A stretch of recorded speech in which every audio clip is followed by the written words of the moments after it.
Assalamualaikum warahmatullahi wabarakatuh. Kami dari kelompok 3 akan mempresentasikan hasil kerja kami, yaitu yang berjudul Hukum Perlindungan Konsumen dan Persaingan Usaha. Terima kasih kepada Ibu Fitriani Tripurwaningsi SSCI MSC yang telah mempercayakan judul tersebut kepada kami. Oke. Saya Muhammad Asrul Bastian, NPM 18210300187, akan mempresentasikan prinsip perlindungan konsumen berdasarkan ekonomi syariah. Perlindungan konsumen merupakan salah satu upaya dalam penerapan pelaksanaan ekonomi Islam untuk melindungi konsumen dan untuk memberikan rasa tanggung jawab kepada para pelaku usaha dalam setiap kegiatan produksi sehingga tercapailah keadilan ekonomi. Dalam setiap kegiatan pemenuhan kebutuhan atau barang dan jasa, ada beberapa pihak yang mempunyai peran khusus dalam penerapan konsep perlindungan konsumen. Dalam pelabelan produk pangan diantaranya, yang pertama yaitu individu, yaitu setiap orang harus sadar dan akan keberadaan masing-masing sebagai pihak konsumen yang berhak mendapatkan hak-haknya, dan sebagai pelaku usaha yang harus memperhatikan sebagai tanggung jawab berkaitan dengan produk yang dihasilkan. Yang kedua, pemerintah. Pihak ini bertugas penerapan peraturan atau undang-undang, perlindungan konsumen, dan memberikan pengawasan atau kontrol terkait dengan harga, kualitas, kadaluarsa yang tertulis di label suatu produk. Ketiga, lembaga perlindungan konsumen. Lembaga swasta ini dibentuk dari beberapa masyarakat yang peduli akan pentingnya perlindungan konsumen demi terpenuhinya hak-hak para konsumen. Pengertian perlindungan konsumen dalam ekonomi Islam. Perlindungan konsumen dalam ekonomi Islam adalah merupakan cara bagaimana ekonomi Islam memenuhi kebutuhan konsumen atau komunitas muslim dalam mengkonsumsi suatu jenis barang. Dalam konteks ini bisa juga berarti bagaimana ekonomi Islam mengatur produsen dalam kegiatan produksinya, menyediakan kualitas barang yang dikonsumsi. Hal ini dilakukan melalui tindakan penerapan sifat pasar yang Islam terkontrol. Dengan demikian, pengertian perlindungan konsumen dalam ekonomi Islam dapat diartikan sebagai sebuah gerakan yang terorganisir untuk melindungi kepentingan ekonomi semua kalangan konsumen atau muslim dan non-muslim, yang dipraktekkan ke berbagai lembaga pemerintah dan non-pemerintah, yang bertujuan untuk menjamin hak-hak konsumen sehubungan dengan barang dan jasa yang benar dan bermanfaat, mencangkup informasi yang diinginkan dan sesuai dengan legitimasi. Tidak hanya perlindungan konsumen dalam pemasaran barang dan jasa, namun juga meluas ke tahap perlindungan konsumen dalam kegiatan produksi. Untuk selanjutnya akan dijelaskan oleh rekan saya, yaitu M. Zulfan Sulaiman. Terima kasih, sekian dari saya. Wassalamualaikum warahmatullahi wabarakatuh. Bismillahirrahmanirrahim. Nama saya M. Zulfan Sulaiman dengan NPM 1821030112. Saya akan melanjutkan memberikan penjelasan materi yang sebelumnya telah diberikan oleh teman saya, yaitu tentang pembentukan perlindungan konsumen dalam ekonomi syariah. Di sini perlindungan konsumen dalam ekonomi Islam sudah sering disebut semenjak periode antara tahun 1 Hijriah sampai dengan tahun 40 Hijriah, yang merupakan periode berdirinya negara Islam dan juga pembentukan basis legislatif di mana di dalamnya diwujudkan prinsip-prinsip Islam dalam semua urusan kehidupan dan tingkat budaya masyarakat dari waktu ke waktu. Pembentukan perlindungan konsumen ini didasarkan pada penjelasan Al-Quran dan As-Sunnah sebagai berikut. Perlindungan konsumen berdasarkan penjelasan Al-Quran, Allah telah menjelaskan dalam kitab sucinya berbagai ketentuan yang ditunjukkan kepada hambanya dalam mengonsumsi suatu berjenis barang. Misalnya satu, untuk mencegah algis itu adalah kecurangan, perihal keseimbangan takaran. Contohnya saya ambil kutip dari Quran Surat Hud ayat 85 yang berbunyi, dan wahai kaumku, penuhilah takaran dan timbangan dengan adil, dan janganlah kamu merugikan manusia terhadap hak-hak mereka. Kemudian yang kedua adalah untuk mencegah terjadinya riba. Di sini dalil yang saya kutip adalah Quran Surat An-Nisa ayat 161, yang artinya adalah untuk mencegah terjadinya riba, dan karena mereka menjalankan riba, padahal sungguh mereka telah dilarang darinya. Maksud dari riba di sini maksudnya adalah dalam hal perlindungan konsumen, adalah dalam hal penambahan, yaitu menambahkan apa-apa yang sebenarnya tidak ada pada barang tersebut untuk menarik konsumen agar mengonsumsinya. Kemudian B, perlindungan konsumen berdasarkan hadis. Di sini mengenai perlindungan konsumen juga telah dijelaskan di berbagai ketentuan dalam hadis Nabi. Salah satunya diantaranya adalah untuk mencegah ambiguitas. Di sini dikutip dari Abu Hurairah radhiyallahu anhu pernah berkata, Rasulullah Shallallahu Alaihi Wasallam melarang jual beli anak-anak batu dan jual beli gharar. Hadis riwayat Muslim. Maksudnya jual beli anak batu di sini adalah anak batu atas barang yang kena, itulah yang akan dijual. Contohnya begini, penjualan tanah yang dilakukan pada zaman Islam dulu berdasarkan berhentinya anak batu yang dilempar. Jauhnya ada atau dekatnya tidak bisa dipastikan. Karena ada yang ketidakpastian inilah, maka jual beli tersebut dilarang dalam Islam atau hukum ekonomi syariah. Begitu juga dengan gharar, yaitu jual beli yang ada kadar ukurannya, berat dan jenisnya belum diketahui. Dari penjelasan hadis ini juga diterangkan bahwa dalam penjualan suatu jenis barang apapun haruslah disertai dengan penjelasan barang tersebut, baik itu jenis, ukuran, berat, dan isinya. Kemudian prinsip pelindungan konsumen berdasarkan hukum pelindungan konsumen. Di sini berdasarkan Undang-Undang Nomor 8 Tahun 1999 Pasal 1 Angka 1 yang berbunyi, melindungi konsumen adalah segala upaya yang menjamin adanya kepastian hukum untuk memberikan perlindungan kepada konsumen. Dari rumusan pengertian perlindungan konsumen yang terdapat dalam pasal tersebut cukup memadai kalimat yang menyatakan bahwa segala upaya yang menjamin adanya kepastian hukum diharapkan sebagai benteng untuk meniadakan tindakan sewenang-wenang yang merugikan pelaku usaha hanya demi untuk kepentingan perlindungan konsumen. Begitu pula sebaliknya menjamin kepastian hukum bagi konsumen. Kemudian di dalam Undang-Undang Perlindungan Konsumen Pasal 4 tahun 1999 diatur secara eksplisit ada 8 hak konsumen di situ, yaitu yang pertama ada hak atas kenyamanan, keamanan, dan keselamatan dalam mengonsumsi barang atau jasa. Yang kemudian ada hak untuk memilih barang dan atau jasa serta mendapatkan barang tersebut sesuai dengan nilai tukar dan kondisi serta jaminan yang dijanjikan.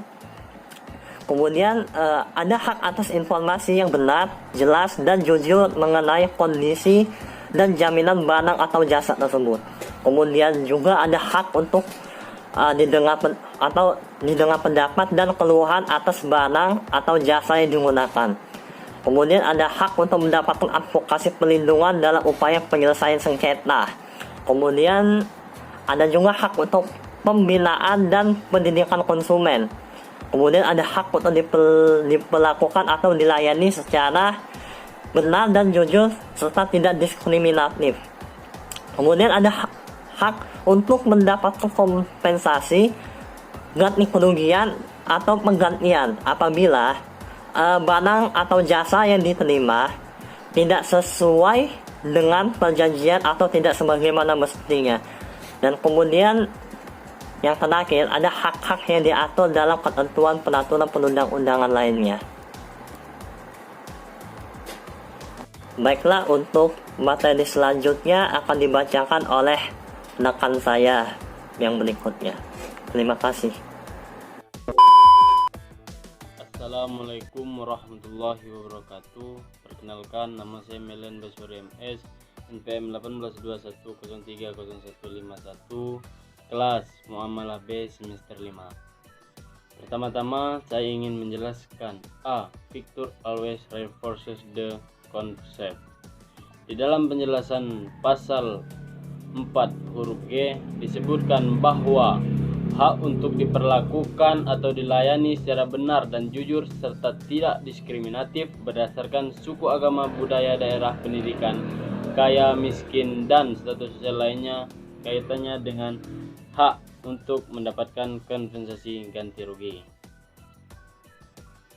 Pada pasal 4 huruf G dipertegas lagi pada pasal 19 yang menjelaskan pelaku usaha bertanggung jawab memberikan ganti rugi atas kerusakan, pencemaran, dan atau kerusakan konsumen akibat mengkonsumsi barang dan atau jasa yang dihasilkan atau diperdagangkan, dan memperhatikan hak-hak konsumen dan dalam hukum Islam dan UU PK memiliki banyak kesamaan, namun demikian dan juga perbedaannya, yaitu hak untuk mendapatkan perlindungan dari penyalahgunaan keadaan hak tidak diatur dalam UU PK. Selain itu, hak untuk didengar pendapat yang dikeluhkan atas barang dan jasa, dilayani secara benar dan jujur serta tidak diskriminatif. Hak ini tidak diatur secara eksplisit dalam hukum Islam, tetapi jika dilihat dari muqasid al-syariah, tujuan disyariatkannya hukum, maka semua hak konsumen yang diatur dalam UU PK sesuai dengan hukum Islam, karena semua hak itu prinsipnya untuk kebaikan konsumen. Pasal 3 tahun 1999 Undang-Undang Perlindungan Konsumen. Tujuan dari perlindungan konsumen adalah 1. Meningkatkan kesadaran, kemampuan, dan kemandirian konsumen untuk melindungi diri, mengangkat harkat dan martabat konsumen dengan cara menghindarkannya dari akses negatif pemakaian barang dan atau jasa. 3. Meningkatkan pemberdayaan konsumen dalam memilih, menentukan, dan menuntut hak-haknya sebagai konsumen. 4. Menciptakan sistem perlindungan konsumen yang mengandung unsur kepastian hukum dan keterbukaan informasi serta akses mendapatkan informasi. 5. Menumbuhkan kesadaran pelaku usaha mengenai pentingnya perlindungan konsumen sehingga tumbuh sikap yang jujur dan bertanggung jawab dalam berusaha. Kemudian 6. Meningkatkan kualitas barang dan atau jasa yang menjamin kelangsungan usaha, produksi barang dan atau jasa, kesehatan, kenyamanan, keamanan, dan keselamatan konsumen. Lembaga Perlindungan Konsumen. Lembaga perlindungan konsumen, baik yang dibentuk oleh pemimpin maupun yang dibentuk langsung oleh masyarakat, tetap memiliki peranan penting dalam perlindungan konsumen, terutama dalam memastikan bahwa hak bagi konsumen dapat dipenuhi dengan baik, yaitu hak atas kenyamanan, keselamatan, dan keamanan, hak untuk memiliki hak atas informasi, hak untuk dengar pendapat dan keluhannya, hak untuk mendapatkan advokasi, hak untuk mendapat pendidikan, hak untuk diperlakukan secara diskriminatif, hak untuk mendapatkan ganti rugi, serta hak diatur dalam peraturan perundang-undangan lainnya. Kemudian masalah perlindungan konsumen di Indonesia baru mulai terjadi ada di dekade 1970-an. Hal ini ditandai dengan berdirinya Yayasan Lembaga Konsumen Indonesia (YLKI) pada bulan Mei 1970. Ketika itu gagasan perlindungan konsumen disampaikan secara luas pada masyarakat melalui berbagai kegiatan advokasi konsumen seperti pendidikan, pengujian, pengaduan, dan publikasi media konsumen. Terkait kelembagaan Undang-Undang Perlindungan Konsumen, UUPK mengamatkan tidak kurang dari 3 macam keseimbangan yang dapat berperan dalam perlindungan konsumen. Pertama, tentu saja organisasi konsumen yang dalam Undang-Undang Perlindungan Konsumen disebut sebagai Lembaga Perlindungan Konsumen Swadaya Masyarakat atau LPKSM. Kenapa perlu untuk disebutkan? Pertama, karena jauh sebelum UUPK digunakan, organisasi konsumen sudah terbentuk terlebih dahulu. Demikian presentasi dari saya. Saya akhiri, wabillahi taufiq wal hidayah. Wassalamualaikum warahmatullahi wabarakatuh. Terima kasih. Assalamualaikum warahmatullahi wabarakatuh. Perkenalkan, nama saya Sastia Martiana dari Muamalah B semester 5. Saya akan melanjutkan materi teman saya. Badan Penyelesaian Sengketa Konsumen atau BPSK. Institusi ini juga didorong untuk dibentuk di daerah tingkat 2, kabupaten atau kota, sebagai alternatif tempat penyelesaian sengketa di luar pengadilan. Badan ini seharusnya mempunyai kewenangan untuk menghasilkan keputusan final bagi konsumen. Dan pelaku usaha wajib melakukan putusan yang telah ditetapkan. Kenyataannya, BPSK ternyata tidak kuasa memaksa pelaku usaha yang bermasalah untuk datang memenuhi panggilan. Dan putusan BPSK pun tidak otomatis berkekuatan hukum tetap. Tetap saja harus disahkan terlebih dahulu oleh pengadilan negeri setempat. Yayasan Lembaga Konsumen di Indonesia atau YLKI sebagai lembaga yang memperjuangkan hak-hak konsumen setelah kemerdekaan di Indonesia. Lembaga ini secara populer sering dipandang sebagai perintis advokasi konsumen di Indonesia. Sejak tahun 1973, karena keberadaan YLKI membantu dalam upaya peningkatan kesadaran atas hak-hak konsumen, bahkan lembaga ini tidak sekedar melakukan penelitian atau pengujian penerbitan dan penerima pengadilan, tetapi sekaligus juga mengadakan upaya advokasi langsung melalui jalur pengadilan. Namun jika dibandingkan dengan ketentuan PBB, gerakan di Indonesia melalui YLKI termasuk cukup responsif terhadap keadaan karena mampu mendahului resolusi Dewan Ekonomi dan Sosial PBB. Peran Lembaga Perlindungan Konsumen di dalam pasal 31 Undang-Undang Nomor 8 Tahun 1999 tentang perlindungan konsumen dinyatakan bahwa dalam rangka mengembangkan upaya perlindungan konsumen dibentuk Badan Perlindungan Konsumen Nasional. Berangkat dari ketentuan pasal ini dapat diketahui bahwa Badan Perlindungan Konsumen Nasional atau BPKN diadakan untuk mengembangkan upaya perlindungan konsumen di Indonesia. Istilah mengembangkan yang digunakan di dalam rumusan pasal ini menunjukkan bahwa BPKN dibentuk sebagai upaya untuk mengembangkan perlindungan konsumen yang sudah diatur dalam pasal ini, khususnya pengaturan tentang hak dan kewajiban konsumen dan pelaku usaha, pengaturan larangan-larangan bagi pelaku usaha dalam menjalankan bisnisnya. Badan Perlindungan Konsumen Nasional mempunyai fungsi membersihkan saran dan pertimbangan kepada pemerintah dalam upaya mengembangkan perlindungan konsumen yang ada di Indonesia. Assalamualaikum warahmatullahi wabarakatuh. Saya Muhammad Agil Pratama Putra akan menjelaskan tentang Badan Perlindungan Konsumen Nasional. Apa itu Badan Perlindungan Konsumen Nasional? Badan yang dibentuk untuk membantu upaya pengembangan perlindungan konsumen. Berikut tugas BPKN. 1. Memberikan saran dan rekomendasi kepada pemerintah dalam rangka penyusunan kebijakan di bidang konsumen. Yang kedua, melakukan penelitian pengkajian terhadap peraturan perundang-undangan yang berlaku di bidang perlindungan konsumen. Yang ketiga, melakukan penelitian terhadap barang dan atau jasa yang menyangkut keselamatan pelindungan konsumen. Yang keempat, mendorong keberlangsungan lembaga pelindungan konsumen swadaya masyarakat. Yang kelima, menyebarluaskan informasi melalui media mengenai perlindungan konsumen dan memasyarakatkan sikap keberpihakan kepada konsumen. Yang keenam, menerima pengaduan terhadap perlindungan konsumen dari masyarakat, lembaga perlindungan konsumen swadaya masyarakat atau pelaku usaha, dan melakukan survei yang menyangkut kebutuhan konsumen. Di samping BPN, pemerintah juga mengakui adanya lembaga perlindungan konsumen swadaya masyarakat. Lembaga perlindungan konsumen yang dibentuk oleh masyarakat ini harus memenuhi syarat yang telah ditetapkan oleh pemerintah. Lembaga Pelindungan Konsumen Swadaya Masyarakat atau disingkat LPKSM tetap harus didaftarkan dan mendapat pengakuan dari pemerintah dengan tugas-tugas yang masih harus diatur dengan peraturan pemerintah.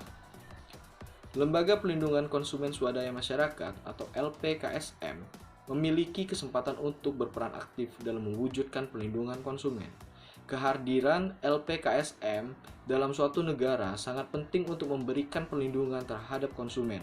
LPKSM sebagai arus bawah yang kuat dan tersosialisasi secara luas di masyarakat dan sekaligus secara representatif dalam menampung, memperjuangkan aspirasi konsumen.